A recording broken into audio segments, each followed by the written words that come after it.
Night Owl has taken several breaks on its way to its third round in the championship. It's been just about 1 month ago since we took the very first green flag of the series, and we're still waiting for the green flag for race number 3. Luckily, we finished the season uninterrupted, and that starts tonight in Hungaroring. Hello, everybody, and welcome in, and welcome back to Night Owl Season 9. I'm Jesse Lee, joined as always by Ted Edwards and Stewie on the cameras. Ted, welcome in. It feels like it's taken us forever, and it has done a full calendar month to get to race 3, but still, glad to be back. Oh yeah, it's nice to be back. Nice to that we don't have any more breaks for the rest of the season. Unfortunately, Night Owl is always, it's on a Saturday, so we always have the single events and the World Tour happening. We sort of have to split it every now and then, but yep, we are back and Hungaroring, so it's gonna be a good one tonight. I know what some of you must be thinking. Hungaroring is not the first choice for racers. I think most would agree, at least in GT machinery. But I promise you this, we always seem in RCI to have a fantastic race that always comes down to the wire for some major position near the end. I don't feel tonight is going to be the exception to that rule. We got a lot to go over. I was just studying and poring over the notes leading up to tonight. Of course, the several breaks has absolutely destroyed my memory of where we're out in this championship. But luckily, Mr. Stewie has some fantastic standings that will bring you after qualifying tonight, as always. But before we get to that point, of course, the two classes here, Ted, going head to head. But that 147 Ferrari is the huge standout for me right now. Yeah, I think the Ferrari's pretty good around here. So see, this is still free practice, so some people might be holding back still, but you never know. Might be the top five might be trying really hard to see where the pace will end up. Nobody would hold back in practice, right? Nobody would sandbag. That's not a thing sim racers Well, do. maybe not, but I don't think a lot of these guys got much drive practice in on the practice servers we had on, because apparently it's from what I've heard, been a bit greasy. Bit greasy on the servers. Well, here it's not quite that. It is fast. It's definitely not optimum here at 6:44 in the morning at the Hungaroring, and that's going to cause you to slide around quite a bit. Riding around with Samir Fosh here a little bit, and absolutely chucking the Code Brown BMW around the corners here, and talk about the championship. And this is a driver that I'm surprised who's not at the top of the heap, but definitely within striking distance. Yeah, Foch is really good in any car you really put him in, but I think the M6 has maybe thrown him a little bit this season, probably just due to it being a little bit of a heavier car compared to I believe it was the Ferrari he's been driving, used to drive quite a bit. So, but he's still got pace as we see he's fifth in free practice, so maybe he has the pace today.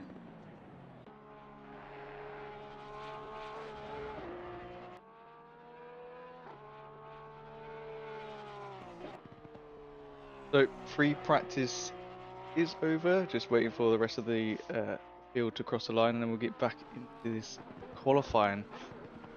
Well, I really want to see where everyone's going to end up. I see Rogers is down in 12th at the minute. But, yeah, everyone's quite close. But Ralph Huel, is it another livery he's made? He's just come up with some superb livery. This one is another stunning job he's done.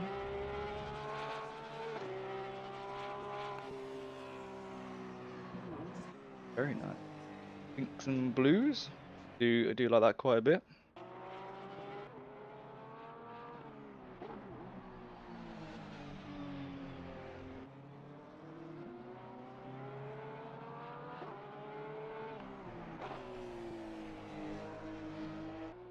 So yeah, so at the minute,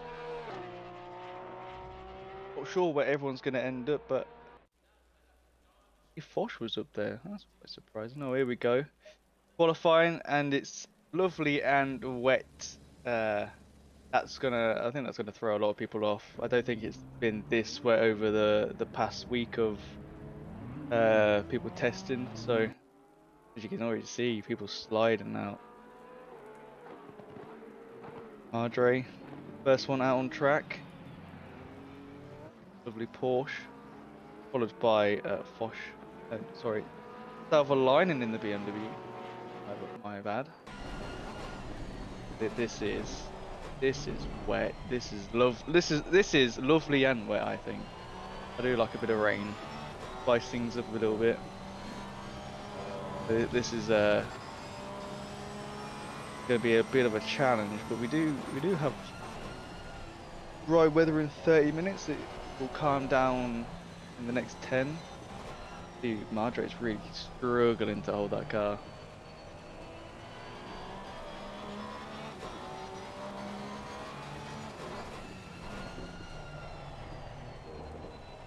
Can't really take these curves like you would do in the dry. One tire on that curve, when you put your foot down, your rear end will slide out and you'll lose a lot of time. Might even end up in a wall, which is the last thing you want in qualifying, is to go back to the pits and the tires warmed up again.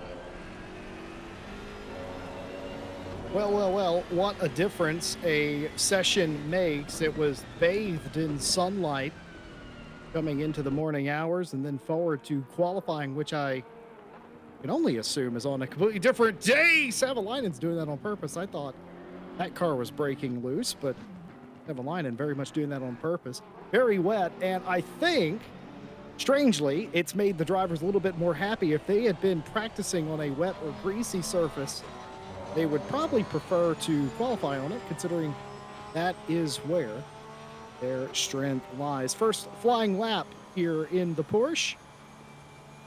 I think the Porsche do reasonably well here. Ted, what do you think? Yeah, I think it'll do quite well. It's got that mid-engine, so it can rotate pretty easier than the front engine cars, but okay, I got that wrong. Sorry, my head's all over the place at them. Stewie has corrected us in the booth. It's a rear engine car. Of course, Stewie, the man behind the cameras, is the Porsche expert. So rear is still the rear engine version, not yet the mid-engine car, but neither besides, still one of the more potent cars. In my opinion, you add the wet track, it might be one of the favorites. I think I touched a nerve there, Jesse. Yeah, you can always tell, Stewie. Yep. I got that wrong anyway. I don't drive the Porsche. Not my thing, but Stewie cares about two things. One of them's the Porsche.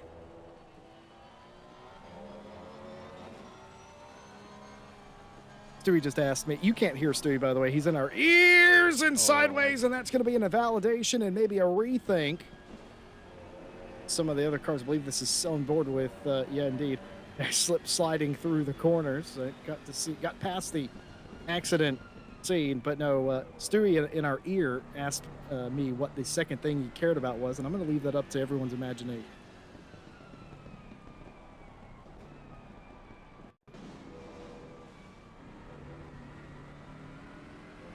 oh, nah, that's very slippery out there, Jesse. Okay, so I might have been a bit hasty. I said Juna Savalainen was doing that on purpose a lap ago on their out lap, but I'm not so convinced all of a sudden that that was on purpose, considering what we saw coming into the penultimate corner there. I think that could just be the M6 things, maybe, or just the rear-wheel drive, trying to keep that car. No, but it got a lot of torque going through the rear there.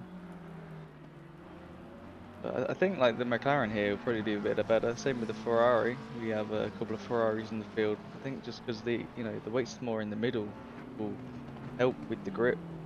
As you got all the weight in a rear engine car, you got all the weight in the front. Like with you got the Beamer, you got the Honda. I think the Honda's in the rear, sorry. But you got the BMWs. You got there's Bentley in the field. You got Lexus. They're all front heavy, so I think it's going to be a little bit harder. A bit more rear wing, I'd probably say. Very good point. Wouter Billen, the current quickest car, 55.567. Billen set that lap, and has reset to the pit lane. Sun now second, and just as I say that, Mellis has gone P2. Alessio Mellis has brought their, it's called the Porsche Spinala team, but that's very much a prancing horse, not a Stuttgart Shield. So I'm not quite sure what's going on with the naming for that team, but nevertheless, down to P3. Alex Rogers, the Aston Martin, with a 4 in the middle, folks. Now up to P2, 35/100ths off quickest time. Cider in the 199, half a second off in P5. Sun is still quickest in the silver class in that Triple Eight. Samir Foch hasn't set a lap yet, but looks to be valid this time through. Let's see what we get for Code Brown Racing, a 55.69. Nice. Nice. Yeah, it's very nice. And Silverliner goes faster with a 55.1. I think they're just going to get faster and faster, Jesse. As soon as this rain's going to get lighter and lighter, there'll probably be a slight dry line. I don't think it will be a full dry line. The rain will still be happening by the time qualifying ends. But yeah, I think the tyres will get more grip with a bit more dryness. So I think we'll get into the 54s pretty easily. Very interesting thought coming from chat. Welcome in, chat, by the way. Hope you're well on your late Saturday evening, wherever you are in the world. Esports engineer, I almost said strategist, but engineer Seb Brunier says that that might have been an aggressive traction control on the Una Savalainen car that made it sort of row like that when trying to regain control. Could have very well been. I've never seen a car do that, though. As an American, I'd call that aggressive sawing out a wheel. Keep that up too much longer, you'll have yourself a log cabin with all that sawing you're doing. There we go. I said we are going to get into the 54s, and Rogers has proven me right with a lovely 54.2, which very fast. That's very fast, Jesse. That's 7/10 faster than Filmar. So it's definitely the new mark to beat. We've got a couple of Hondas in the field, and Madison trying to improve upon their lap. They're the last of the cars that have set a lap so far, but the Frog Stomp Honda is not going to stay there. A 54.547 for the Australian. The 147 in silver at a 53.9. That is the fastest, and that's in a Ferrari. It's absolutely insane. Not only is that first in silver, that's first overall for Watson. That's a very good lap. Yeah, if I was Watson, I'd be very happy right now. But I'll still go for another lap, as you can see. 3 people just beat him. We got Flamger with a 53.8, and then we got Lee, second best Matt name. Lehman, the almost best name in sim racing. Almost. I will say Flamger's lap has brought them back to the pit in the 19 McLaren, that 53.840, the current quickest. I have a theory, and I think it's going to be a popular one. This track seems to be improving hand over fist here. Yeah, it's getting quicker and quicker by the second. Now, Jesse, if you were Watson, what would you be thinking right now? Well, I'm a little nervous because Thiago Silva just set the 5th quickest lap overall, and yeah, I might have 3/10 over them right now. But that's not nearly as comfortable as it was about 2.5, 3 minutes ago. Now they're all in the pit lane. They should have one more run at it if they so choose, and I have no reason to believe they wouldn't. But now, if I was Watson, I probably wouldn't be too comfortable considering Thiago Silva, not Lima, was absolutely nowhere. And then all of a sudden, out of nowhere, the 995 up into P5. I would absolutely go out there and try to improve upon that lap. And who knows? Watson might end up having a shot at the pole as well. Sean Madison might have a shot at the pole. And indeed he does, a 53.530. That is the fastest we've seen. Don't go anywhere, folks. This might be a ladder of improving laps. You won't see one from Foch, as I believe they were off of the throttle and were. Martin Lawrence, P8 in the V12 Aston there. Yeah, Lawrence doing very well in the V12. It's not the best car. I don't think it's that great against all the other cars on track, especially in the wet. It's got a lot of power going through the rear, but it's very good on a straight line. But all I can see, there's really two straight lines on this track. So coming eighth, ninth of them, and being ninth is pretty good. So I'd be happy with that if I was Lauren. That's actually a good point. I don't think we bring up a lot when we come here, is that there aren't a ton of straight lines. They may appear like they are, but they're not really. Most of them are curving one direction or another. You get very little joy out of a long straightaway. Obviously, the pit straight, the longest by any measure, but other than that, most of them have like a little bit of a kink or a dog leg in them at some point. So yeah, realistically, two straights. And if you want to get pedantic about it, you could say before the final two S's, like the hairpins, the double hairpins, those count as straights, but I'm not going to argue that point. Yeah, you probably could get an overtaken. Get a little dive on the side, the S's, but I'd normally sit behind sort of that bit. So you don't really get, unless you get a really good exit out into this corner, the straight, you don't really gain too much. It's quite a tight corner. You don't think it, but staying within track limits, it's quite a tight corner to get two cars around safely.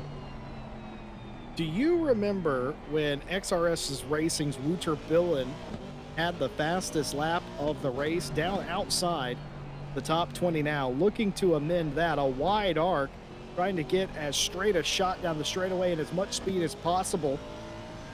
See what this comes in. 21st to 3rd, a very nice pickup, 53.932. 4/10 off of Madison for pole, but still inside the top 5. A brilliant lap and one that Billen definitely needed. Yeah, very much so. Coming from 21st to 3rd. What is Savalainen doing, Ted? Sorry to interrupt, but what in the world? 20th? 20th? Messing around. Double line of things, he'll pull a fast lap out. I can see it coming. I hope. I said that last race, and he's proved me wrong. So. Well, this is not Savalainen country outside the top 20, so let's hope. Yes, Savalainen indeed. All the way up to P3, a 53.852. More like it. We can stop making fun of him now. Yeah, I think got 2 minutes left. Almost 2 minutes left. That's about a lap. Start about now. You got a good lap to do. I wonder who can take the top spot off of John Madison. I think Watson. If Watson can nail a lap down here, take it. This could be mega from Alex Rogers, and it is. A 53.317 resets fast lap, knocks Madison off of the provisional pole. But here's Vice Racing's Thiago Silva, goes P2, does one better than Watson, and how? Very nice lap out of Thiago Silva. What a lap. Will we see a response from Watson? That is a big old gap. 4.5, nearly 5/10 between the two Silver drivers. Matt, almost best name in sim racing, Lieben, goes to the top of the board with a 52.995. 52s in these conditions. Yeah, it must be getting drier. Like, that is a superb time. That is a mega time. And for Thiago Silva, in 3rd overall, that's a brilliant time. That's gives you a massive confidence boost coming into the race. Not a bad run for Grimm. I have a wheel and don't use it, Lilith. He's doing amazing. Grimm Lilith. Praller up to 8th. 2nd in silver so far. Some doesn't improve. Yeah, is it? Oh, I heard apparently he did improve. Yes, indeed. But, it was a 53.197. Good enough for 17th place. The big surprise to me right now is Wouter Billen in the pit lane. Will take no further part. Alex Rogers in the pit lane as well. And that is the waving the old flag of defeat for Alex Rogers there in 2nd. Yeah, I think Alex is happy. I think he just thought he'd get ready for the race, make sure he's got his fuel ready, to probably get his setup ready for the race, and Just need to push for another one. Oh, Jordan Watson's absolutely on it, trying to gain time. Now all the way back to third. Silva, I think, just improved again, back to P3. And you got Frawler, who has absolutely set a brilliant lap of their own, and that's taken over second place in the silver class. Jordan Watson, how big of a slide was that going to be? Well, it won't be big enough to keep him out of second place in his class. And seventh overall, a nice improvement by 3/10 for Watson. Christoph Stachecki, this is your championship leader. Been very quiet in this session, but up big time on the scoreboard.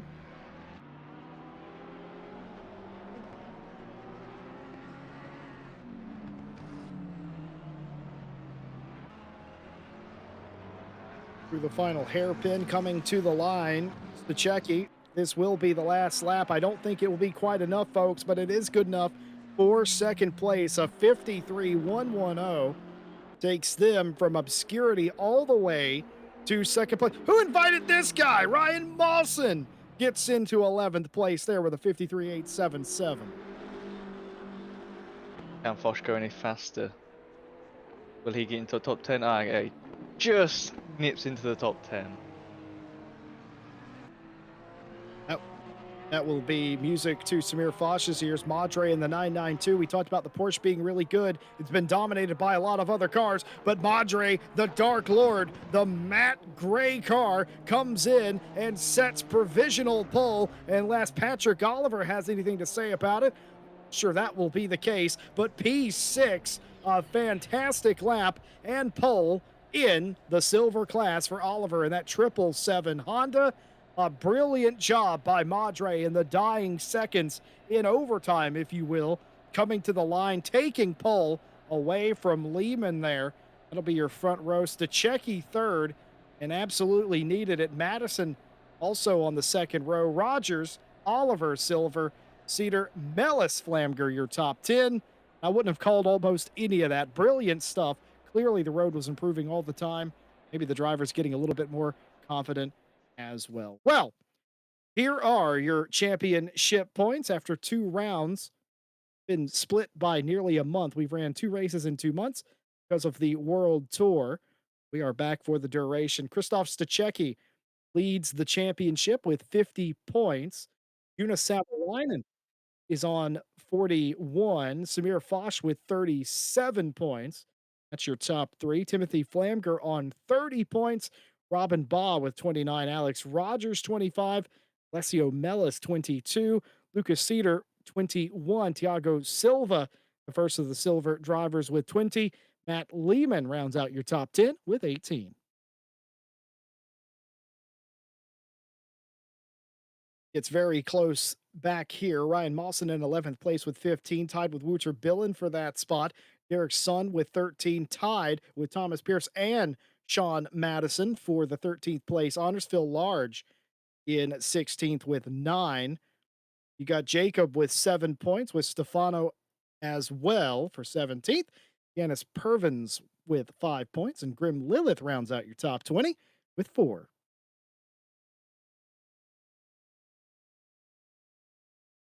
Not to be outdone, the third page, 21st place, Miguel Martins, 3 points tied with Jordan Watson. And Rudy Philmalter tied with Neil Pimlott for 23rd with 2 points. And based on the way points are delivered, nobody else has points this season. You could argue they're all tied. I'm not going to argue that, but you could.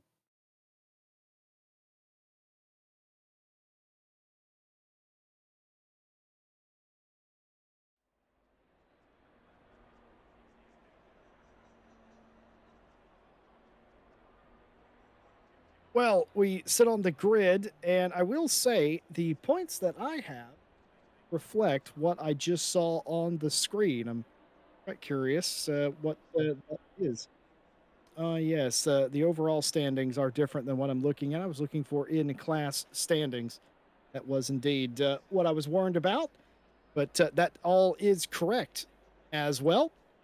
And, what I can say about Stachecki today, needed a great lap in quali, got it, but more importantly now, qualifying behind you, no matter where you're starting, Ted Edwards, you need a good start here in a wet condition. Yeah, you do. The starting away is always the crucial one. You need to get right.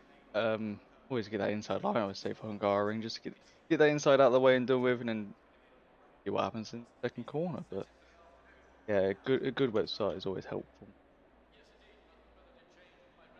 Well, we come down the grid. Race number three. We ran race number one, I think, middle of March. It's now the middle of April. By the way, happy Easter for all of you around the world observing that holiday. We hope you're having a fun Easter weekend. I didn't hide any eggs this weekend. I ate a few, though.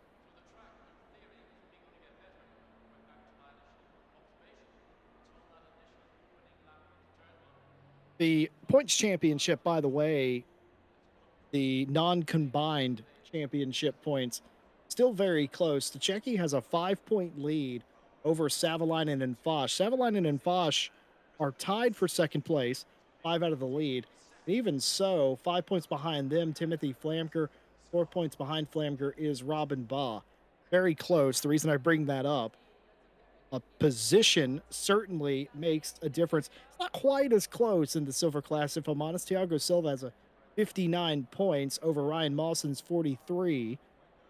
Big difference there was Ryan Mawson's not so great finish in race number one, but outscored Silva in race two, of course, with the win. So we'll see what happens between that fight today. Does the trend continue for Mawson, or does Silva get back to winning form? We will certainly see that today.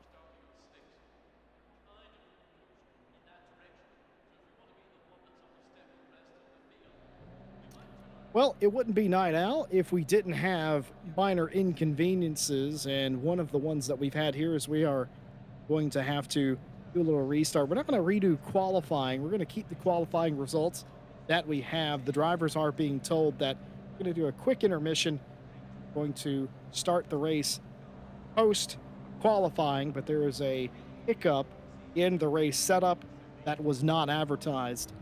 And we don't want our drivers to run a race that they were not prepared for. What we're going to do is we're going to do a little radio RCI in the meantime, but the drivers will be notified that we're going to restart the race to make sure that the race that they're running was the advertised distance and rule set that they were signed up to race. A couple of the cars have gotten the idea of it, but for the time being, I'm going to away to the flyby cameras around the racetrack. See, yes, some well wishes from the chat as well. Miguel Martins, I saw you. I know you're in this race, but I saw what you wrote about me. I am basically chained to the commentary position. Assure you that. Marine's asking for podium predictions. Would not bet against Silva in the silver class, and I would not bet against Stachecki. Samir Foch gives me a feeling that they might be a podium contender as well in the top class. Oh, Miguel is here and he's blaming me for the problem. I had nothing to do with this. Uh, Les Stevenson has joined us in chat as well. Money is on whoever crosses the finish line first at the end of the last lap. Don't put yourself too far out on that plank, Mr. Les Stevenson.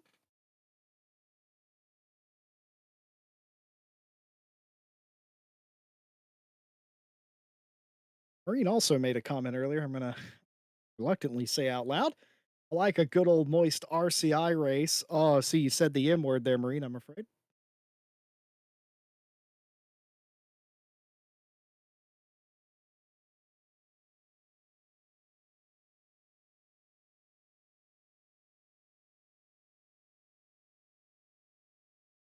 Qualifying will be saved, of course. We're having a little reset to make sure that the race was as advertised for all the drivers involved.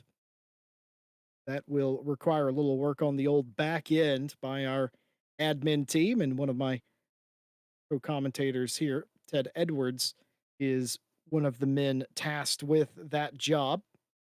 He'll be back with me in just a moment. And for the time being, you are left with just me, Stewie, who's whispering sweet nothings in my ear. Stewie, do you celebrate Easter yourself, or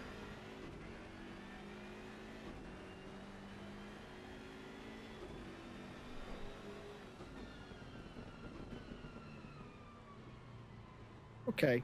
So you do technically celebrate Easter because you have a family dinner, which I think is kind of more of the point. So yeah, I would say you do in that case. It's pretty much the same thing with me. Uh, that is the typical weekend activities, having a planned meal together.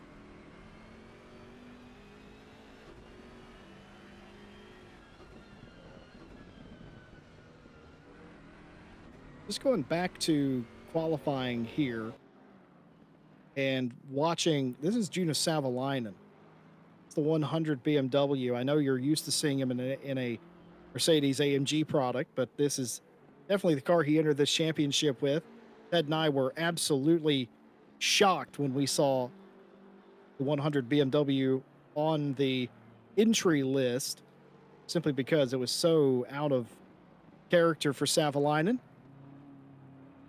Even more so, the particular BMW he elected to enter, of course, not the new one, the older BMW. But we were talking about in qualifying this car looking a bit strange in several of the corners. There were a couple of theories in chat as well.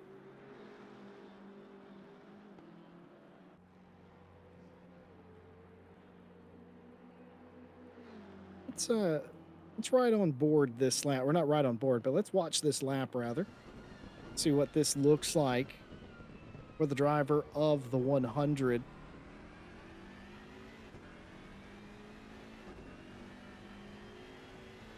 Of course, Savalainen, the most recent champion in RCI, won the Friday champ one night ago. Back for more on Saturday night. The reigning Friday champ, if you will, Savalainen.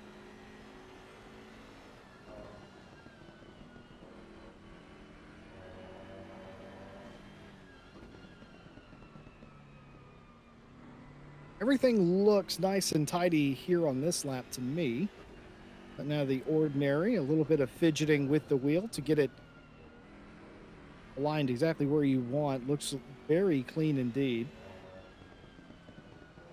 And you can see physically, you don't need x-ray vision to see the dryer line on the racetrack. We were very correct. The track was improving throughout that entire session very rapidly, I might add as well.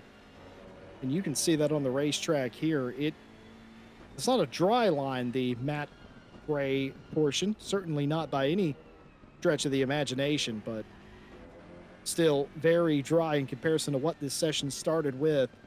That's why you saw so many cars improve at the end and potentially have a surprise pole sitter as well, depending on how you view that. But a little bit of I would call that a little bit of a slip there. To the final hairpin, I probably myself wouldn't have taken that exact line, but nevertheless, a very clean lap, all things considered. Especially considering what we saw in the first two attempts at a really fast lap out of the 100.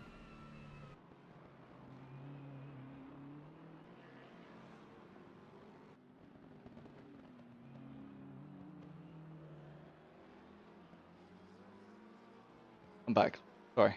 Had to go and speak to the drivers. They all got a little bit rowdy down there, Jesse.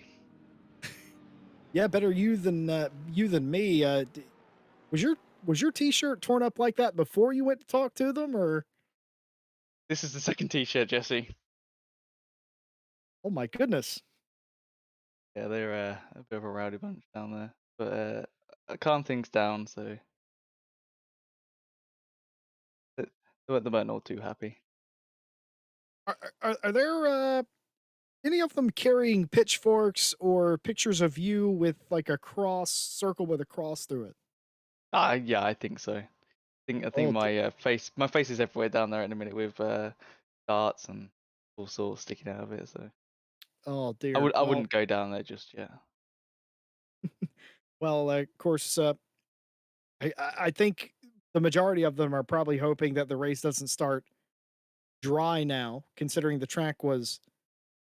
I don't actually recall if it was raining sitting on the grid, but it was still very wet. The track was, but sometimes things cannot be helped. And of course, we don't necessarily know ourselves what it's going to do when it's restarted.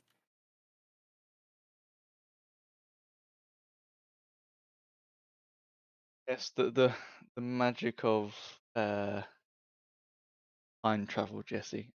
What I would call that. Oh yeah, okay. You're a time traveler now. Yep. We over here at Night Owl, we are time travel. Did you arrive in a 1950s policeman's box? Close. One of those portaloos, but It was blue nonetheless. it was blue nonetheless.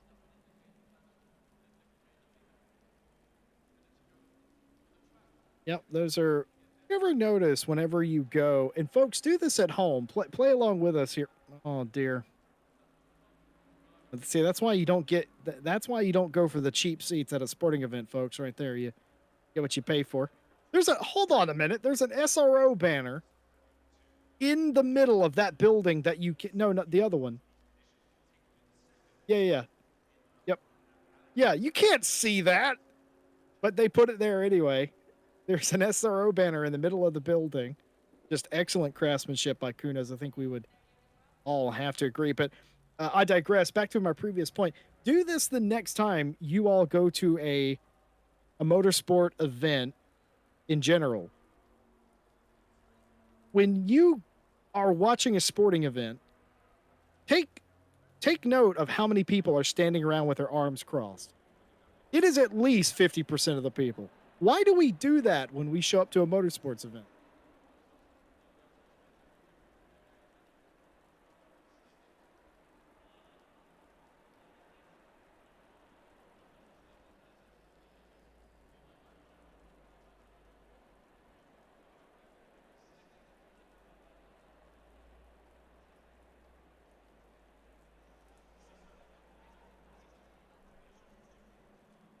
Oh dear, a lot of comments coming in on how Ted Edwards travels back and forth through time. A DeLorean was suggested. I think it's the blue portaloo. If I'm completely honest with you, we're obviously killing time waiting for the session to start back up. We're back in, and the track seems significantly wet. I'd say we're right about where we left off. We didn't lose qualifying again. Just to reiterate, qualifying remained the same. We were able to save that. There was an issue with the race that was not the way that it was advertised that it was going to be ran. It needed to be amended slightly, and that unfortunately requires us to have a very quick restart, which we have done, giving the teams adequate time to understand the track conditions, make any setup changes they need, and then, of course, report back to the grid where we will set off on the pace lap once again to get this race started.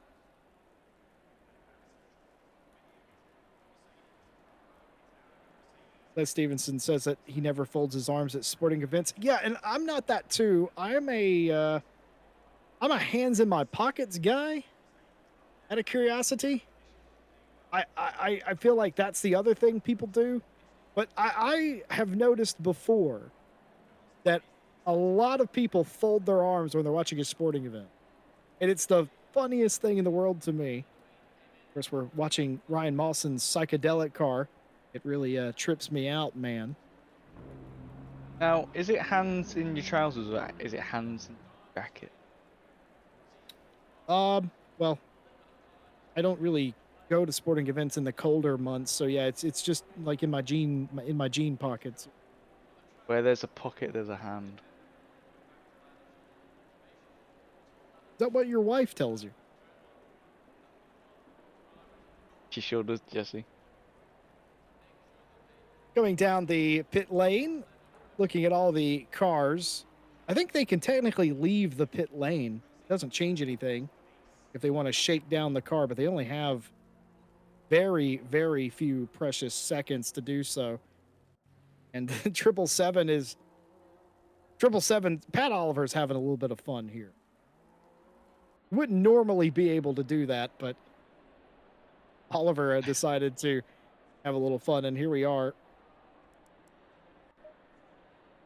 back in the order that they qualified. The 992 on pole, of course.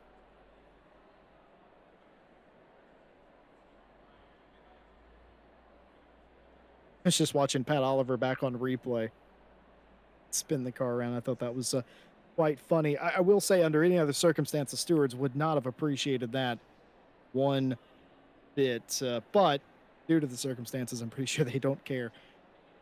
I will also say, welcome in the stewards for the very first time, who are on hand for this and every race in the season. And I do spot a particularly strange entry into the steward's attic tonight. Care to take a guess who I'm talking about, Ted? Are you on about Gil? Yeah, yeah. Oh, I know what he's doing. Yep. Okay. I know what's going on here. Ryan Gill is not stewarding tonight, but he has a vested interest in a sports team that's playing a very important game right now. I'm not going to say what sport sanction it is, but that's what they're doing. Do you While know they who are dragged him stewarding. in? I'm assuming Tom Bryant. Yes. Yeah, that's Tom admin basically, abuse. yep, That's yep. admin Tom abuse. basically Tom should be forced him. ashamed of Yep. himself. I think Ryan's actually tied to a chair. I wouldn't know anything about that, and I'm just going to move on. Tom's a bit odd. But yeah, that's what's going on. Mr. Tom Bryant, Mr. Ryan Gill are interested in a sporting event. Nope, it's male bonding, I suppose. Could argue as we count down the final couple of minutes for the start of this race. They're under starters' orders now. All the cars popping off the jacks, getting ready to take to the track. Ted, I will ask.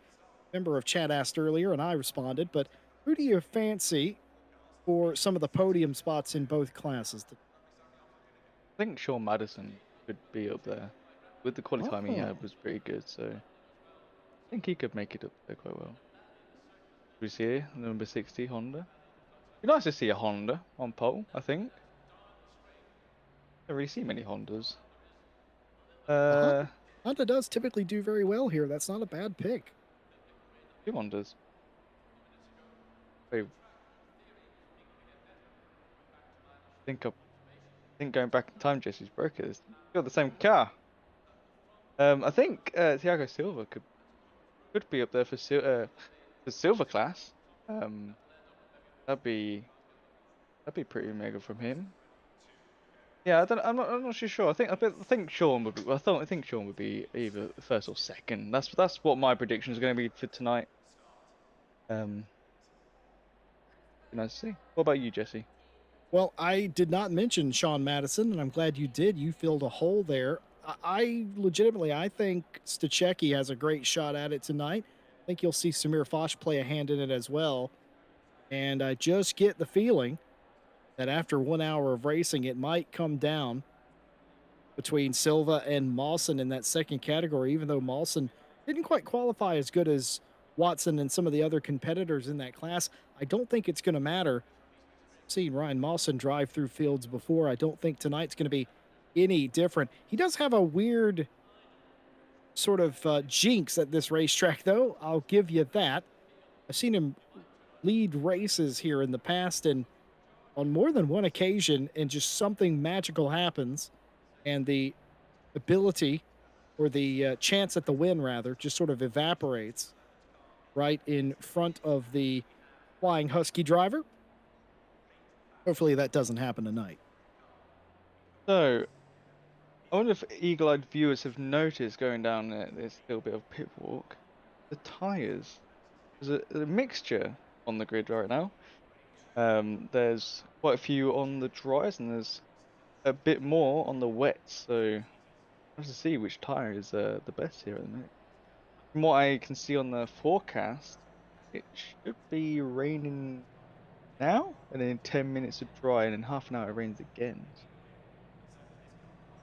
See, the window wipers are coming on some of the cars, so it must be having a drizzle. It is a greasy track, so I'm not too sure what tyre I've got on here, Jesse, because I haven't driven in these conditions in a very long time.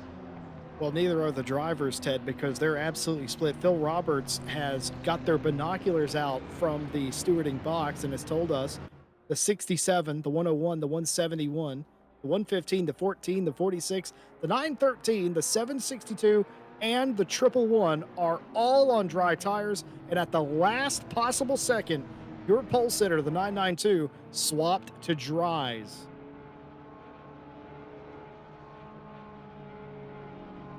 And added to all of that, Samir Fosh was will he, won't he on wets and dries in the final several seconds. So a lot of differing strategy here in the mixed conditions. We had a dry practice, a wet to dry in qualifying. We had a reset here. The track is wet. It's not completely saturated, but it is wet. And a bunch of the drivers have changed tires. You got some on the wets, some on the dries.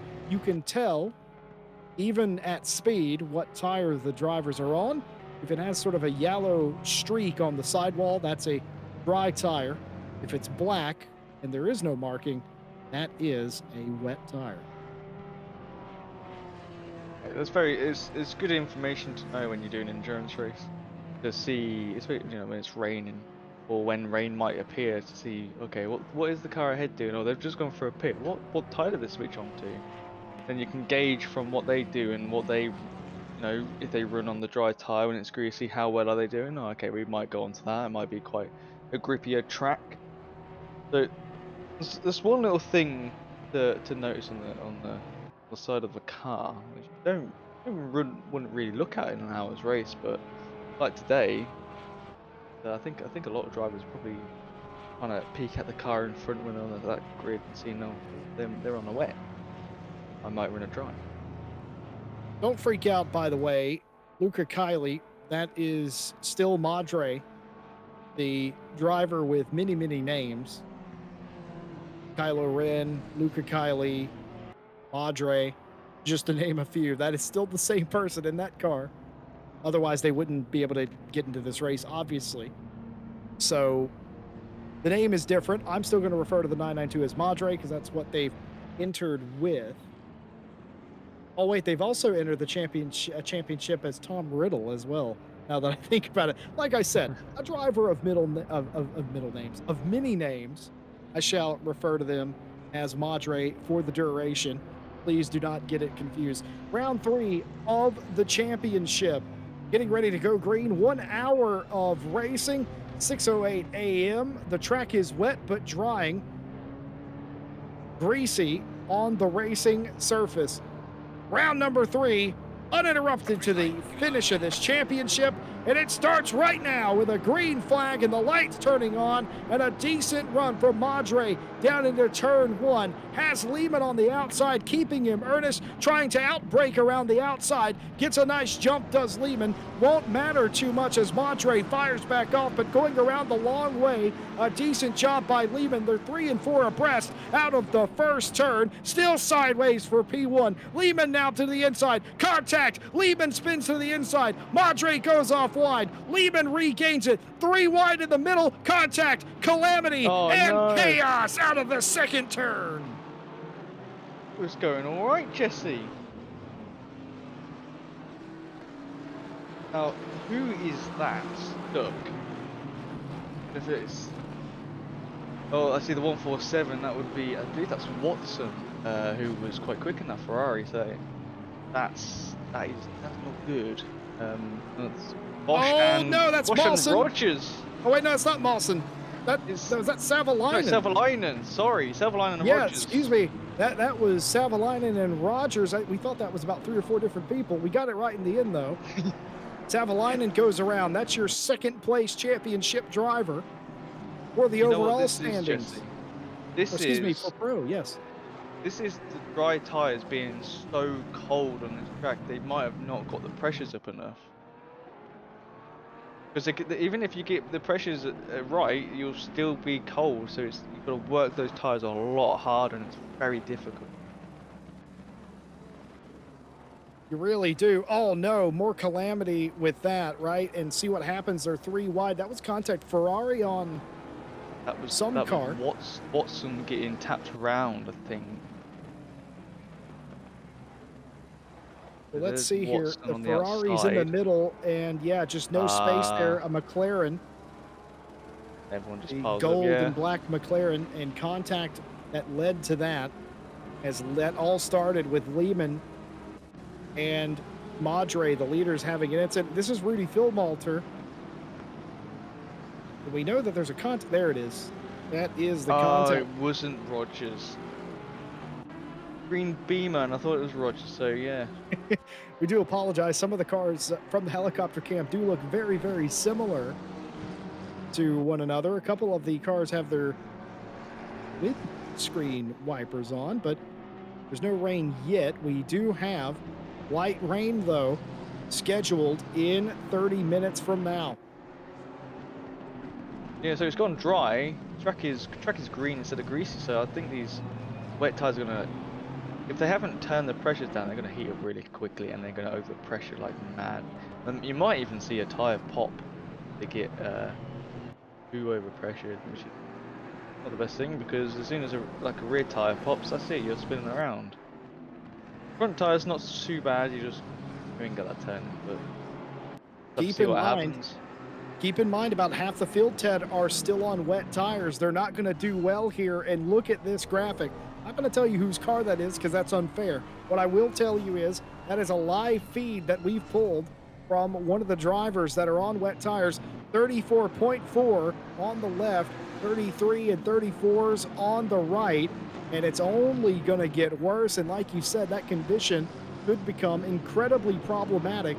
You're not going to, in earnest, race for 30 minutes waiting for it to rain on a dry track with those tires.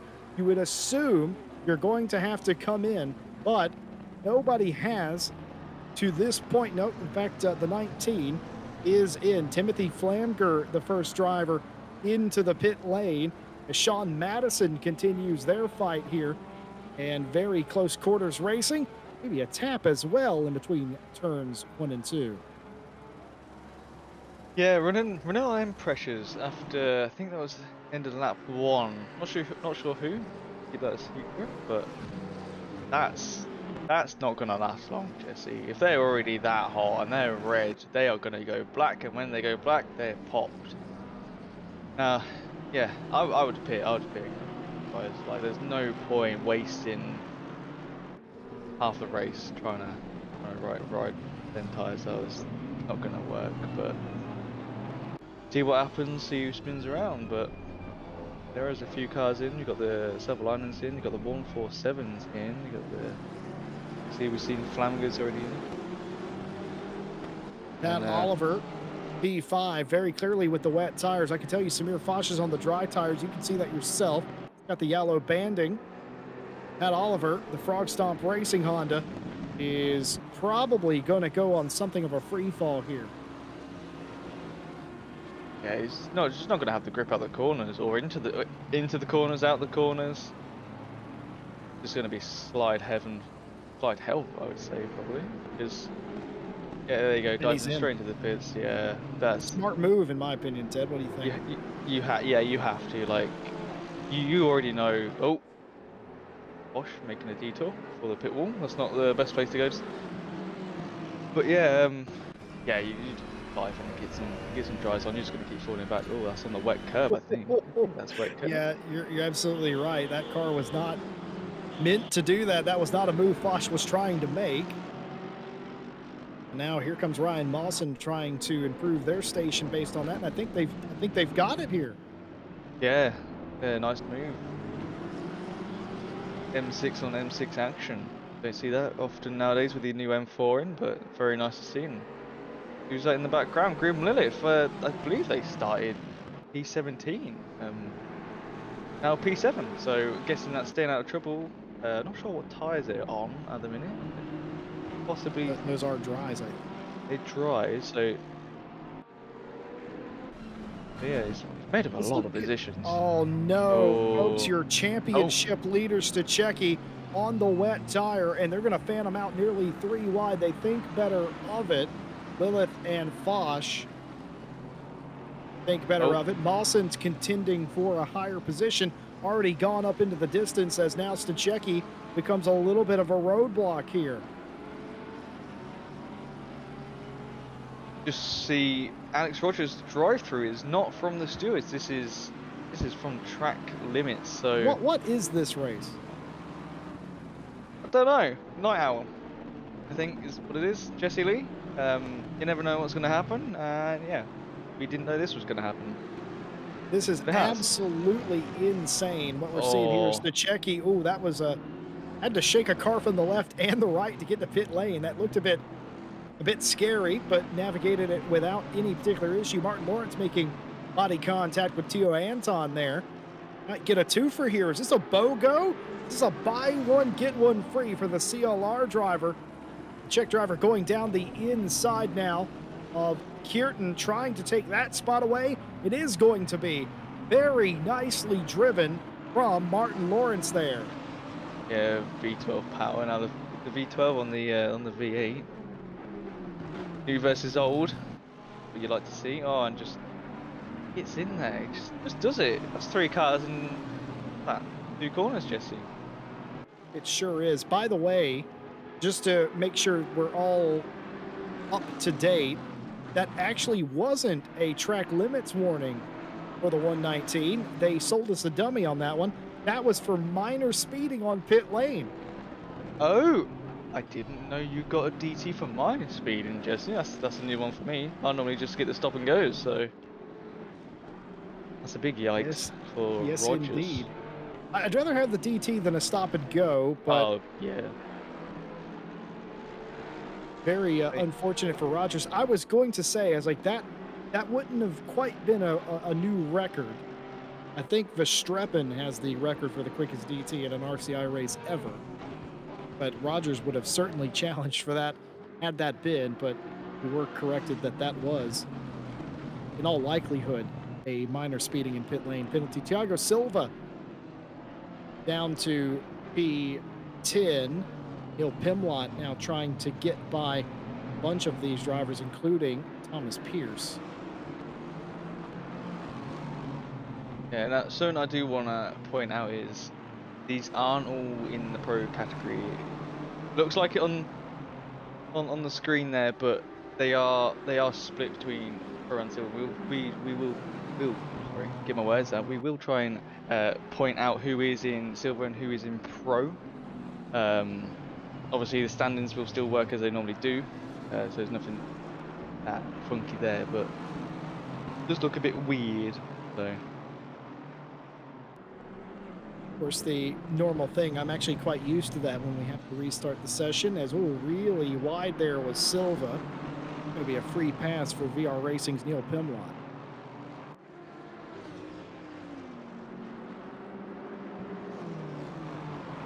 Pimlott into 12. I'm not sure where Pimlott started, but the 11 now. Sorry, after that over to very well to get into 11. Oh, Maybe Rudy Philbalter around the outside says, give me space. None have it for Thomas Pierce. Now he's going to go up the inside, a little bit frustrated. Oh, no. He's going to touch him and spin out Thomas Pierce. He'll wait for him, though. That was a very aggressive move. That was Rudy that was what they call Ted Sen, I believe, Jesse Lee. Where you go for it, and it doesn't work out. Say, oh no, again! No. Oh no, that was retaliation. That was Thomas Pierce registering his displeasure with Rudy Philbalter.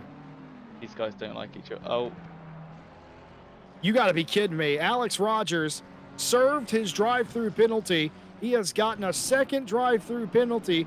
He's doubled up on those, and he has had enough. The 119 of Alex Rogers, while serving a drive-through penalty, gets slapped with another drive-through penalty and has taken his car to the pit lane. Yeah, that's really unfortunate Alex. I think I would do the same thing in his position. You've just done a drive-through, accidentally fed again, got another drive-through. Now you and then and then you got to do another pit stop for wets. It's gonna put you right at the back of the pack. Yeah, it's very unfortunate. Oh. Oh, I see. So, do you want to explain that, Ted? What happened to Yeah. Rogers? So what we hear is he didn't select to serve the penalty, so he just drove through the pit lane, and when he came back out again, it was still there. So that's not great. Easily forgotten. I've done it many times. It's the same with collecting tires. I remember back when we had the older model, you had to choose what tires you wanted to be on. If they had a white dot, they're new, and if they were started greying out, then they were older tires. And I've put on an old set before, so these little things are easily done, especially when you're like, just want to get through the drive-through, just get these things. But yeah, Very, it's unfortunate. very unfortunate for Rogers. He's had a weekend to forget, and that started yesterday. And tonight, absolutely no different for Alex Rogers. Bill Large, though, having a very nice race. P5 has Foch in front of him. A couple of inquiries earlier. Hello, Jordan Daly, by the way. Welcome in and happy Easter to you. Was asking if Ryan Mawson was on the wets. I also had Les Stevenson wonder the same thing. I think based on the pace of that 101, they're on the dry tire. I would hate to think they're on the wets and going this quickly. But certainly the pace is there for the 101. Third place overall in that BMW. Phil Large, though, is catching Samir Foch for fourth place. Savalainen in the 100. And to get by Raphael Hill for P16. Yeah, so Mawson is leading silver class at the minute, followed by Lilith. Followed by Large, sorry, who's in second, followed by Glue, who's in third. So quite a fight going up there with the silvers. So Will Martyr touching people again. Oh dear, that was more than a touch, Jesse. I'm going to go ahead and say this: the stewards are not going to like that, and they're probably going to tell both those drivers just to cut it out. I think the stewards have seen enough today. I'm not. That's not what they've said, but that is certainly the tone I expect.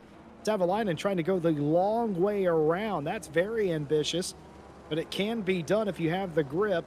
And luckily, Savalainen does. P16, the hard way around turn 2. Yeah, he made that look easy, Jesse. I couldn't do that. I can only do that if I'm in a faster class of car, not equal machinery, Ted. Yeah. LMP2 maybe? Oh yeah, absolutely. I could get that done in LMP2. Yeah, sure. Definitely not in a GT3 car.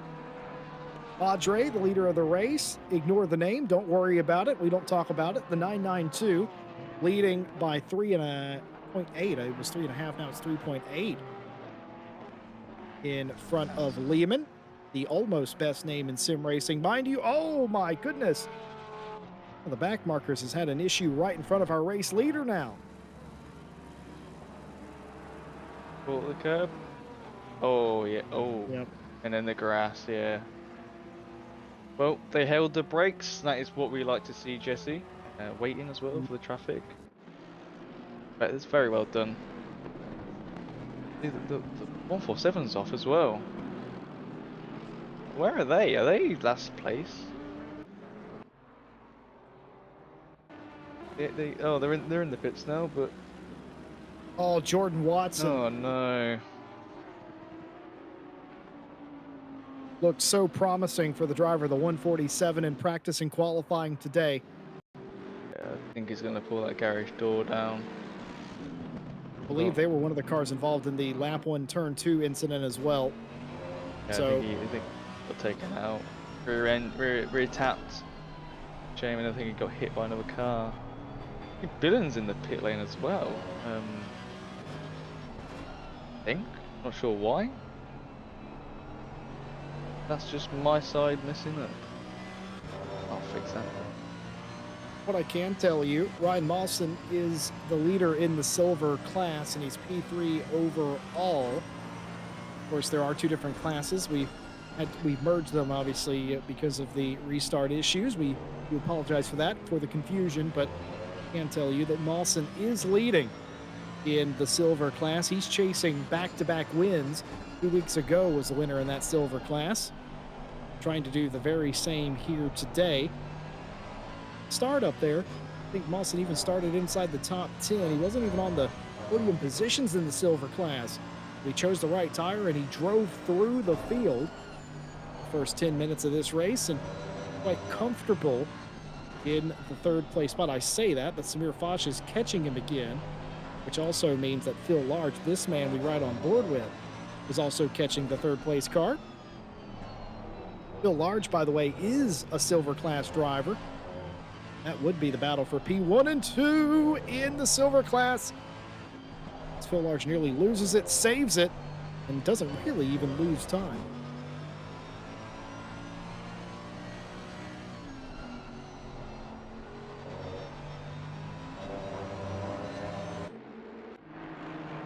Well, we have had our first stewards reports come through. Will Stevenson handing me the reports today. 5-second penalty for car 913 for causing avoidable contact with the 6 and the 762 lap 1 turn 3, and a no further action between the 992 and the 67. The 67 understeers into the 992 and is the car that loses out, so no further action, justice deemed to have been done in that case, and that was the contact between the two leaders on the opening lap. Those are the only two reports that I have in right now, but I guarantee you, stewards are hard at work. Have some more work to do. We'll bring those to you when we get them. Close race here as well. Quite a few close races around the track. We've got this second and third, first and second. I remember, where are we? Where are we? We're down the bottom. Sorry, I'm wrong place, Jesse. Oh my life. The 17th is the battle for. We've got some more battles up top. We've got battle for 12, I can see. We've got a battle for 21. We've got a battle for 6th place as well. So there's battles everywhere today, Jesse. That's what I like to see.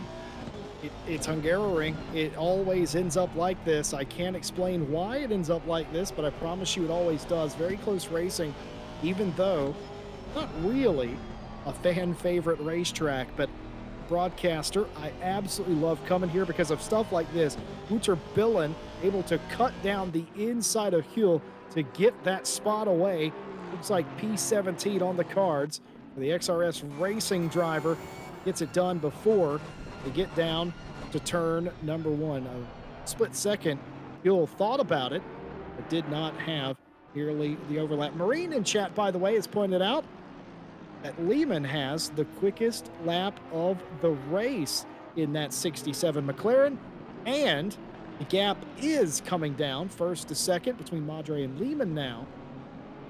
Speed Juice fastest lap to Lehman. Now we see here CLR versus Race Ventura.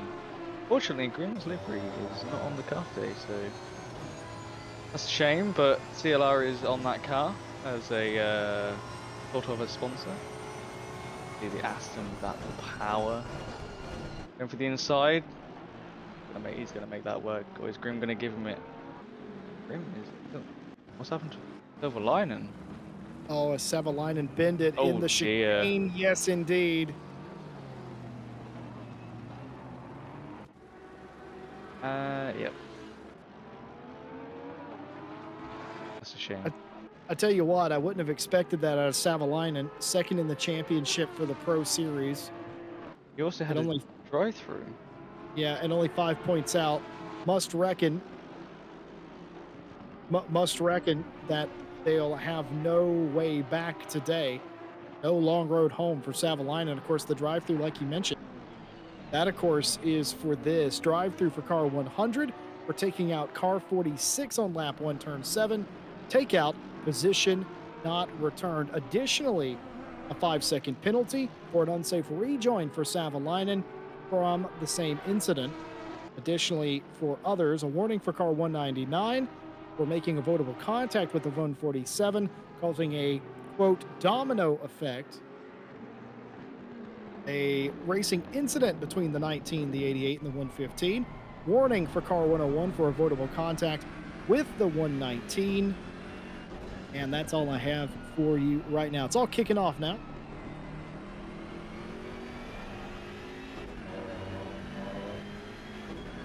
Yeah, it's a shame. Savalainen's second in the championship right now. So It won't be you know. now. No, he definitely won't be now. So that's a real shame. But you know, there's still a few more races to go, so he can always get some more points back. But yeah, today was not his day, unfortunately. But happens to everyone. Well, the rain has come. Light rain now. It's going to get heavier in 10 minutes, and it's going to be a proper rain somewhere near the end of the race. It's not going to be a downpour, though, which is good. But unfortunately, the track condition has already returned back to greasy. Decision time to be made, Ted Edwards. What's your decision in this case? What do?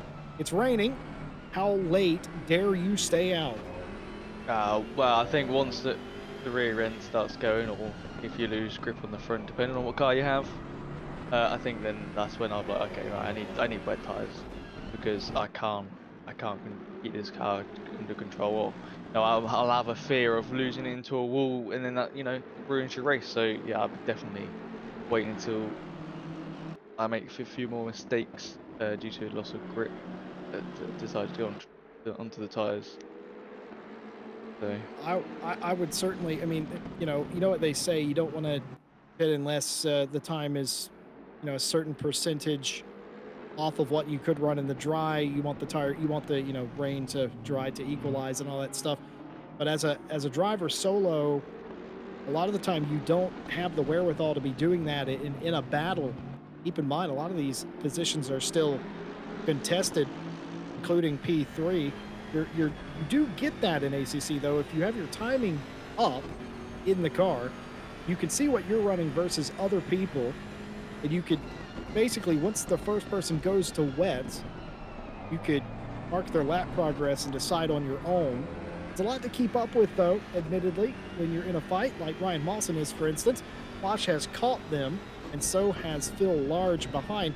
Three-way battle for third. Mawson won't care too much about Foch, to be completely honest with you. They will care about Phil Large, who's in their class. That would be for the lead, of course. yeah, Phil Large is really piling on the pressure on these BMWs, just sitting there getting that free toe on the straights. So yeah, he's doing a really good job of taking that Mercedes around that track. Well, we saw it twice already with cars hitting that curb, and it almost went wrong for Mawson there, but an excellent twitch and a save by the 101. Yeah, so you got Mawson and Large first and second in silver, and then I think Lilith, after being overtaken by Lawrence, he's sort of just dropped off a little bit. He's probably just running his own pace, or maybe the rain's affecting him a little bit, but he's still, for the time being, he's still in third. Anton is in fourth in silver, so that Bentley might, out of nowhere, Jesse, and might take a third place away from him. Never know. Fuel around Madison for P17. I expected both Hondas to be a little bit further up the field than they are right now. But of course, they were on wets at the start, so they've already had to make a stop, and they're going to have to make a second stop now, which is going to reset all of their progress. Of course, that's why they're back there. Stachecki trying to go around the outside of Thomas Pierce. Doesn't quite make it around on the track, but takes the position anyway. I don't know if there was actually contact there. It was just very, very close. You could also probably make an argument, Ted, that Stachecki gained that place off the racetrack. But was he forced off is the question. Yeah, there's that little Pierce tap was. front left. Yeah, and I think Pierce just let him come back on. Maybe thinking that he just nudged him off the track, which is fair enough. That's sportsmanlike. Oh, Dear. got Oliver and the 777's around. That was right in front of Madison, I'm sure. Oh, grass. Yeah. Oh, Oh, lifted the oh rear boy. end up. You see the spark, lifted the rear end up and slammed it back down. That is the definition of getting it all wrong there, Ted Edwards. It is. Definitely not something I do. I wouldn't advise it. We are paying Fosh, eat attention. them curbs. Yeah, he sure is. By the way, we are keeping an eye on the battle for what will become the battle for the lead. We expect Madre and Lehman to duke it out there. Not quite there yet. We continue to follow third place. This happening about 13, 14 seconds adrift of that lead battle. Battle for P3 overall. Eventually first in the silver class. Billen up the inside on a huge recovery drive. It's 14th away from Pierce now. Pierce in sort of a free fall, it feels. Yeah. Look at Billen. I think that's Silver in front. Billen just gained so much time in that second corner in that braking. That's pretty mad. Aston on Aston, so it's all down to setup and driver at the minute. Oh, as Oh, Silver goes a bit wide on that curve, and it's not a great curve to go wide on because it's on that green bit. It's a bit higher in the air, catches the side of the tyre, and yeah, is up here. Sorry, Billen just goes straight through. So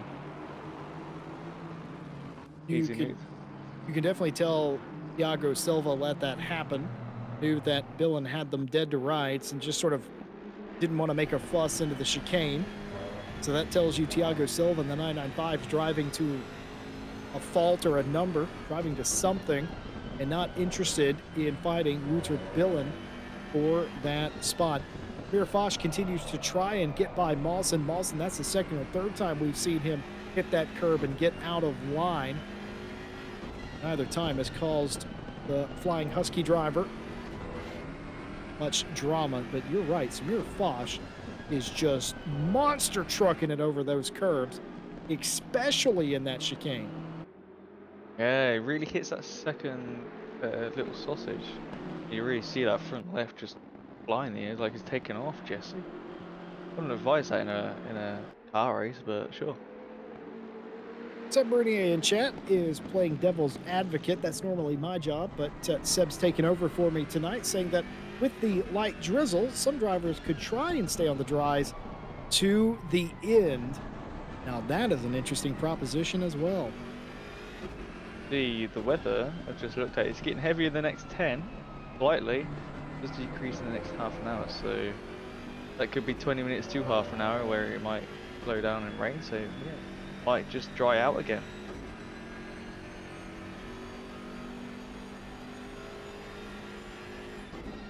One of those things, Jesse, is it's still greasy, it's not wet, it's not damp, so dry tyres might just be working fine. I haven't seen anyone dive in for wets, but definitely raining.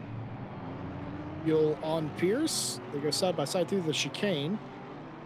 And it wasn't pretty for the 131, but an excellently held line kept them from having contact, and that's just about how it goes. And you can see why Thomas Pierce is free falling through this field.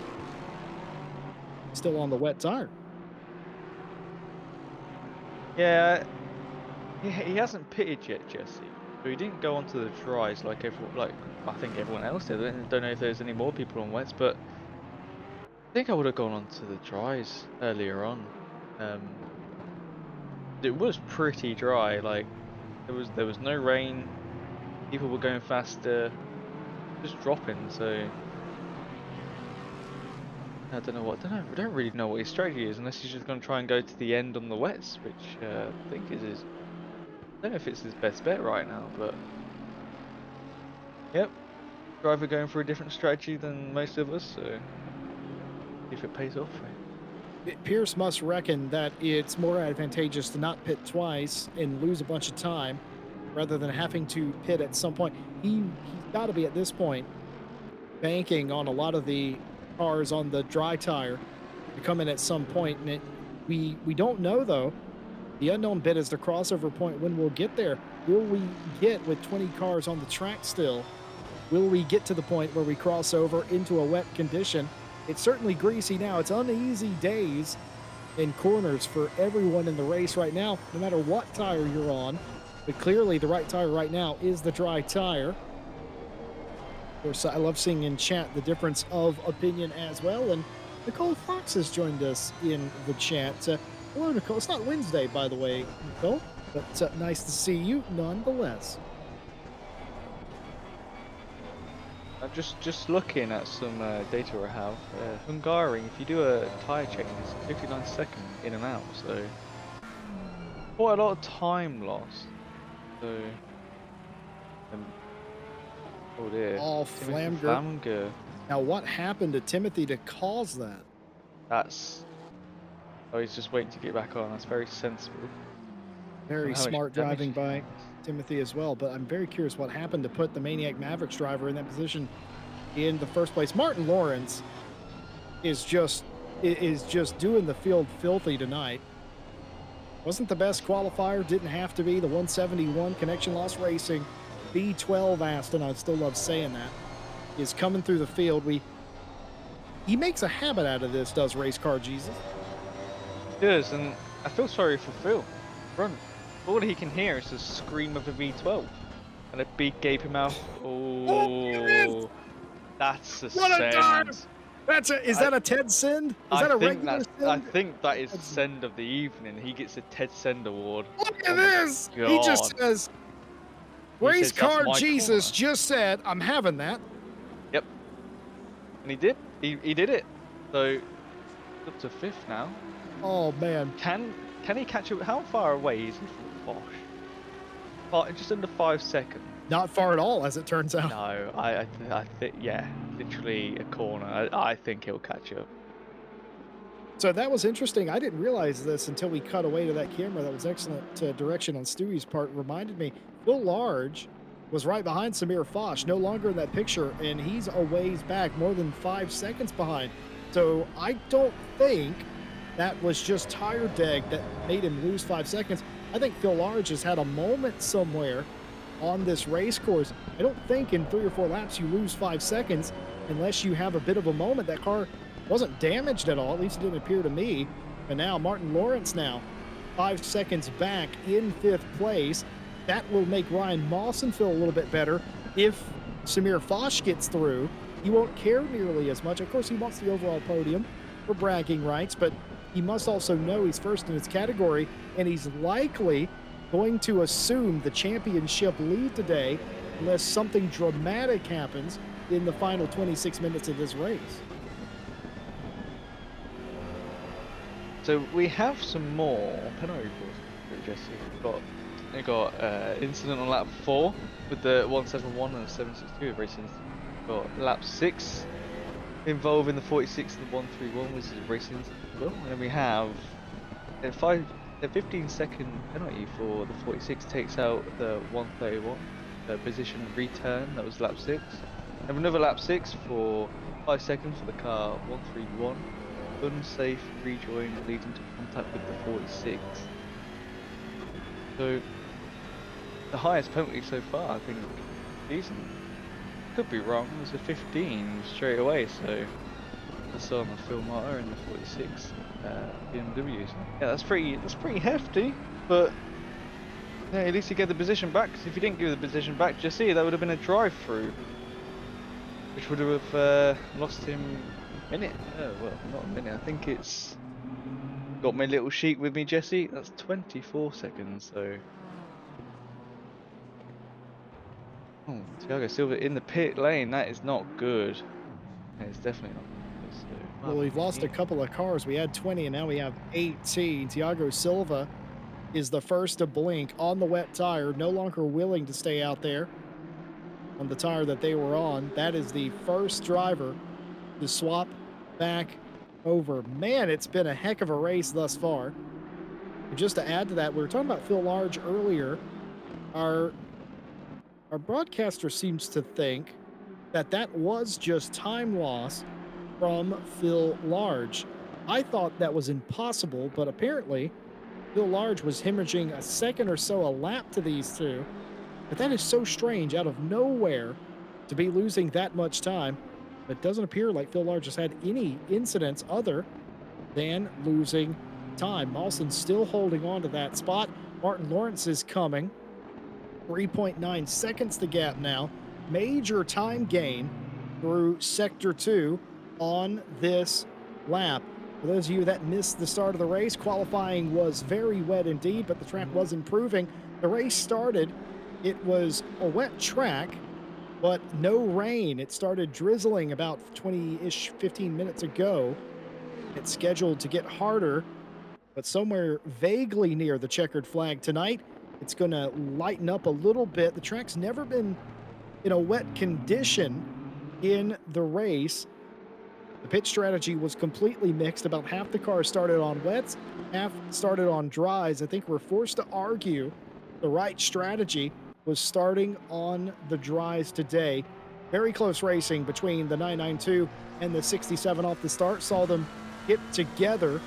No penalty issued. Deemed that it was the 67's fault, and they came off worse, and the 992 scampered away without further incident. That gap was several seconds at one point, but now down to about 1 second between the two of them. The fight for the lead. Ryan Mawson started sort of vaguely outside the top 10 in this race. Not only has driven into a podium spot, but first in the silver class. We've had a ton of retirements, including the devastating retirement of Juna Savalainen, who had a rough day, and Alex Rogers. Yeah, two of the guys that are pretty quick in their cars, respectively, and probably be higher up. This is weird. What's Lehman doing? I see the front left there is bouncing on the bonnet, hood, whatever you like to call it. So unless he's trying to repair damage and go onto the wets, I'm not too sure. Now, this is interesting. Silva came in and pitted 2 laps ago. Now Lehman's in. Pitting out of second place, was catching the leader. So either something's going on with the racetrack that is prompting this change. They're feeling something in the tires they don't like, or Lehman has had some sort of unseen incident. I have no idea why you would pit chasing down the leader if you did not absolutely have to. Because even if you have problems, Ted, and correct me if you're different here, but even if my car's not great and I'm chasing down the leader, I'm hesitant to change anything to the car. Because if I think I can beat him with what I have, why would I change anything? I know, I'm with you on that one. I've been in the same position where I've been catching someone and I've had like 10 seconds damage. I'm like, okay, well this is weird, but I'm gonna stick with it, and there's no point fixing something if it's not broken. They must be feeling something in the tires. I have to feel like we're getting close to that equalization point. Nobody wants to be the first person out there on the wet tire, but you want to be one of the first people out there. You don't want to be the last. And I think that was a offensive move by Lehman to get out there on a wet tire and see what they can do. What did Madre do? Not pitting this time through. So we had a little bit of info that the wet tires are probably a little bit faster than the dries right now. So maybe it's just a little greasy track, but it's probably just a bit more water on the racetrack. So then those dry tires not getting that grip compared to the wets. But still 20 minutes left. Yeah, it's hard to explain unless your butt's the one in the seat. But sometimes, and I've had this happen in ACC, I've had this happen in several sims, where you just get this feeling, you're looking at the times, and you just get this feeling that you have to make a move based on what you're feeling. And it may not make sense to anyone else but you at the time, but I think that wasn't a reaction by Lehman. That was just a firm action by the driver of the 67 to say that I want to be one of the first cars out here because I feel the grip leaving and I see the times equalizing. I want to be in the best position. And I think Lehman feels that they put themselves in the best position with what they have. over on the wet tire. Silva also on the wet tire in the 995 down in P18. Alessio Mellis trying to get by Roman Frawler for the top 15.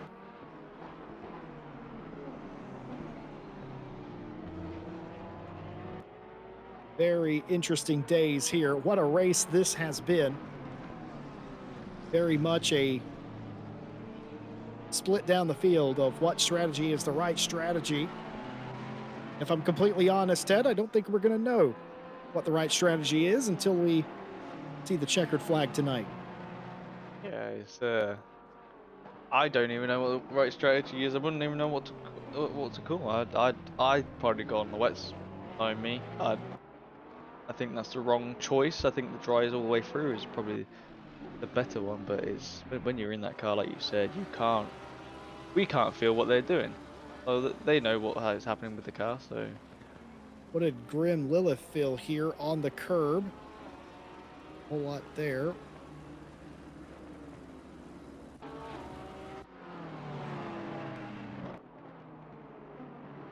Oh, scary moment there for Alessio Mellis. That's not where you want to go. That's not the track. Oh God, That was yeah. not planned by Mellis there. Mellis had no intent. I hope Mellis had no intent to pass there. That is a very difficult place to pull off a pass.